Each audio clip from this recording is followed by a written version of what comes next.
קצת, טיילתי על שפת המים, 9-7 פרות עלו מן היאור. מיד אחרי הפרות השמנות עלו את 7 רזות שלט ואור. והרזות את השמנות בלו בלי שום בעיות. אבל בדרך נסל לא שמעו ונשארו רזות. בין הרזות היו גלות מראה דקות בשר מיד פרות. סוד היסודות. לא זה לא חלום נורמלי, אז יוסף בו מגלה לי מה פשרו. אני פרעה המלך, אך אין לי שום שר.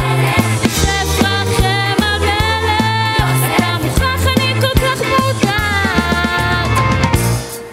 ובכן חלמתי כיצד בסדר רחוק עם בוקר עלו להן לפתע 7 שיבולים לעוד ואפות. אבל ניחשת, that's right, לפתע הגיחו עוד 7 שיבולים צנומות ושטופות. והשטופות את היפות בלו